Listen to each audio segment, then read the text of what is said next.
కూడా ఇద్దరు చుట్టూనే, ఒకటి రఘురామకృష్ణరాజు గారు డిప్యూటీ స్పీకర్, రెండు అక్కడ నుంచి నిన్ననే రిటైర్ అయిన, సస్పెన్షన్లో ఉంటూ రిటైర్ అయిన పివి సునీల్ కుమార్ చుట్టూ.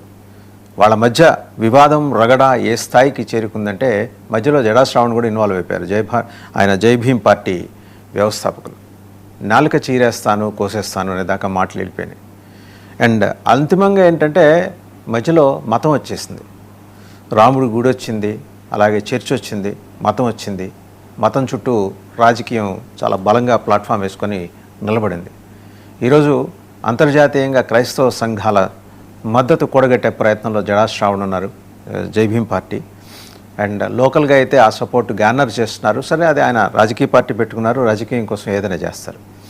యువతల పక్క రఘురామ కూడా 80% తగ్గేది లేదంటున్నారు. మరోపక్క రఘురామకి పివి సునీల్ కుమార్కి మధ్య ఉన్న వైరం పతాక స్థాయికి చేరింది. ఆయనేమో చిక్కుల్లో ఇరుక్కున్నారు పివి సునీల్ కుమార్. ఆయన భార్య రాష్ట్ర ప్రభుత్వానికి ఒక పిటిషన్ వేసింది. ఏంటంటే ఆయన రిటైర్మెంట్ బెనిఫిట్స్ అన్నీ కూడా ఆపేయండి, గృహహింస వరకట్నం వేధింపులు ఆయన మీద ఉన్నాయని చెప్పేసి. మరి ఇది ఏ మలుపు తిరుగుతుంది?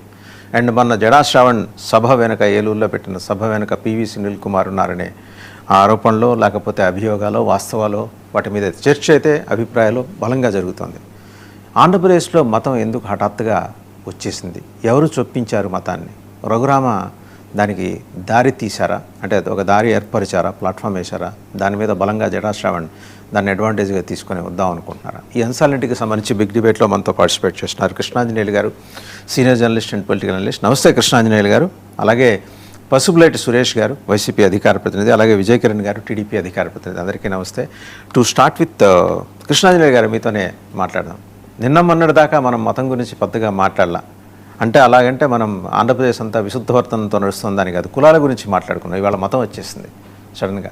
ఇంతవరకు ఆ యాంగిల్ మనం పెద్దగా ఎక్స్పీరియన్స్ అయింది ఏం లేదు. 1-2 సంఘటనలు ఉంటాయి. కానీ వెస్ట్ గోదావరి ఇన్సిడెంట్ తోటి మొత్తానికి తెర మీదకి వచ్చిన ఈ అంశంలో మరి ఎవరికి వాళ్ళు తెర వెనక ఆడే శక్తులు, తెర ముందేమో జడా శ్రవణ్ని పెట్టి జై భీమ్ పార్టీ పేరిట ఆయన చాలా అగ్రెసివ్ కామెంట్స్ చేశారు మన ఏలూరు సభలో. ఏంటి అసలు ఏం జరుగుతోంది ఆంధ్రప్రదేశ్లో? వాసుదేవన్ గారు నమస్తే. ప్యానల్ మెంబర్స్ కూడా నమస్కారం.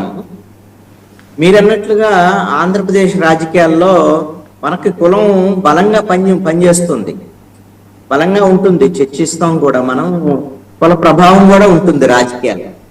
కానీ మత ప్రభావం, మత చర్చ, మతపరమైనటువంటి అంశాలు మన రాజకీయాల్లో లేవు.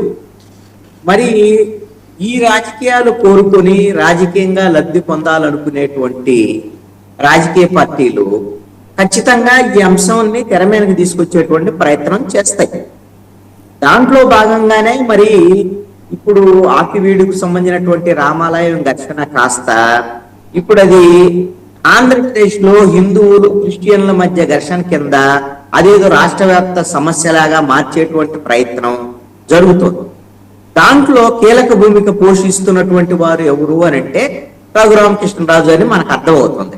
రఘురామకృష్ణరాజు రోజు మీడియాలోకి వచ్చేసి, అది సోషల్ మీడియా కానివ్వండి, మెయిన్ మీడియా కానివ్వండి, రోజు వచ్చేసి క్రిస్టియన్ల గురించి, చర్చిల గురించి, చర్చిలో పెట్టే మైకుల గురించి, పాస్టర్ల గురించి, ఇలాంటివన్నీ కూడా మాట్లాడుతూ వాళ్ళ రిజర్వేషన్లకు సంబంధించినటువంటి అంశాలు ఇవన్నీ మాట్లాడటం ద్వారాగా ఆయన ఒక క్లారిటీ ఇస్తున్నారు. ఏమిటి అని అంటే, ఆయన్ని మీడియా వాళ్ళు అడిగితే మీకు క్రిస్టియన్ ఓట్లు దూరం అవుతాయి కదా అని అంటే, వాళ్ళు ఓట్లు పోతే పోనివ్వండి, 14% ఓట్లు, నాకు 80% ఓట్లు హిందువులు ఓట్లు వస్తాయి కదా అనేటువంటి విధంగా. అంటే ఆయన ఒక క్లారిటీగా రాజకీయ పరమైనటువంటి అంశంతో, అంటే ఆయన ఓట్లకు సంబంధించిన అంశం కాదు ఇది. రఘురామకృష్ణరాజు ఏముంది, వచ్చే ఎన్నికల్లో ఎవరు సీట్ ఇస్తారో లేదో తెలియదు ఏ పార్టీ. తెలుగుదేశం మొన్న అన్ని ఏ పార్టీ అయినా నాకు సీట్ వస్తుంది అనుకున్నాడు, బీజేపీ వాళ్ళు ఇవ్వలేదు, జనసేన వాళ్ళు పట్టించుకోలేదు, తెలుగుదేశం వాళ్ళు ఇచ్చారు. మరి వాళ్ళకున్న ఒత్తిడి ఏందో తెలియదు. ఈసారి తెలుగుదేశం ఆ సీట్ ఇస్తుందో లేదో కూడా గ్యారంటీ లేదు. ఇప్పుడు ఇది సమస్య అంతా తెలుగుదేశం పార్టీకి సంబంధించో లేకపోతే ఇంకోటో కాదు నేను అనుకోవటం. రఘురామకృష్ణరాజు ఎవరో ఆడిస్తున్నటువంటి ఒక పావులాగా ఆంధ్రప్రదేశ్ లో హిందూ క్రిస్టియన్ల మధ్య ఘర్షణ సృష్టించడం ద్వారాగా ఒక మతపరమైనటువంటి రాజకీయ అంశాలకు తెరలేపాలి అనేటువంటి అంశానికి ఆయన ఉపయోగపడుతున్నాడు అనేటువంటి స్పష్టంగా అర్థమవుతున్నటువంటి అంశం. అందుకని ఆయన ఒక్కటి తిడితే మరి ఆయన చేస్తున్న మాట్లాడేటువంటి మాటలను మనం తప్పు పెట్టినప్పుడు ఖచ్చితంగా క్రిస్టియన్ల పేరుతో, క్రిస్టియన్ల పరిరక్షణ పేరుతో ఏలూరులో జరిగినటువంటి సభలో జడా శ్రవణ్ కుమారు ఇతర నాయకులు మాట్లాడినటువంటి మాటలు అవి కూడా అభ్యంతరకరమైనటువంటి మాటలు ఉన్నాయి. మీరు క్రిస్టియన్లకు సంబంధించినటువంటి వాళ్ళ భద్రతకు సంబంధించినటువంటి సమస్యలు ఉంటే, వాళ్ళ రిజర్వేషన్లకు సంబంధించి చట్టపరమైనటువంటి, న్యాయపరమైన, రాజ్యాంగపరమైనటువంటి ఇబ్బందులు ఉంటే మాట్లాడొచ్చు, ప్రభుత్వాలను అడగొచ్చు, ప్రభుత్వాలతో పోట్లాడొచ్చు. అంతే తప్ప ఇప్పుడు వ్యక్తిగతంగా రఘురామకృష్ణరాజు మీద విమర్శలు చేయటము అంటే, ఆయన కూడా విమర్శలు చేస్తాడు, రఘురామకృష్ణరాజు విమర్శలు చేస్తాడు, వీళ్ళు కూడా విమర్శలు చేయాలని కోరుకుంటాడు.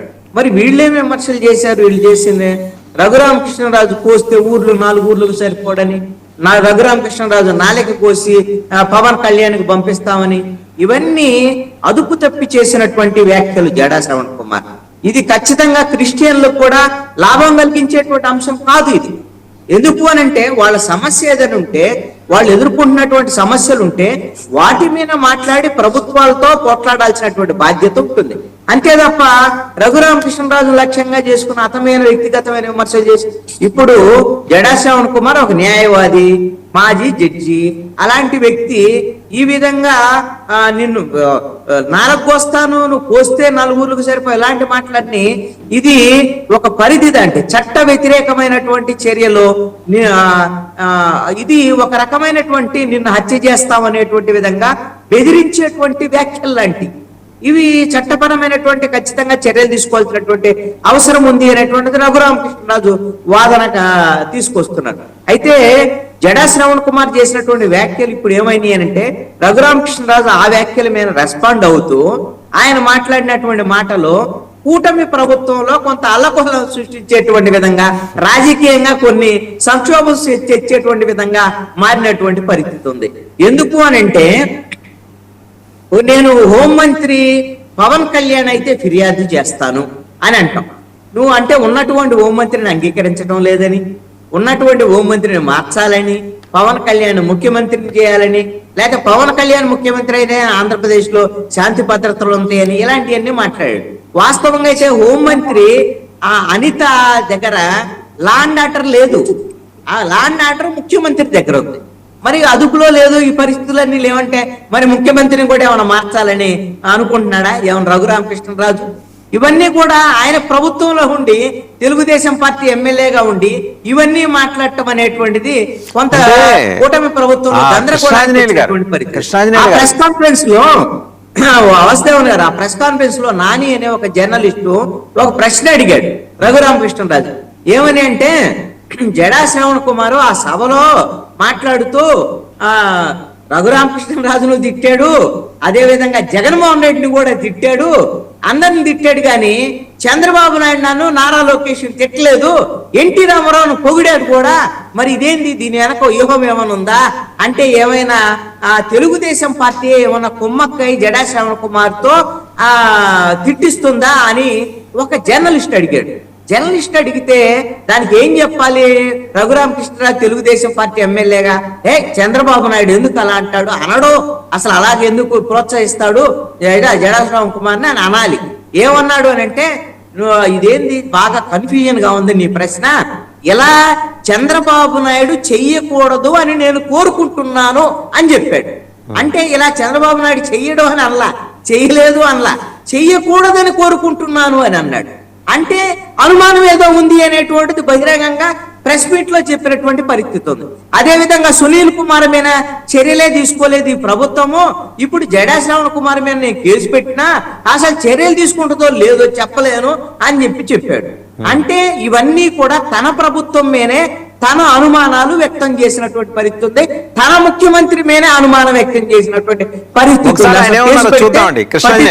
పరిస్థితులు ఉండవు.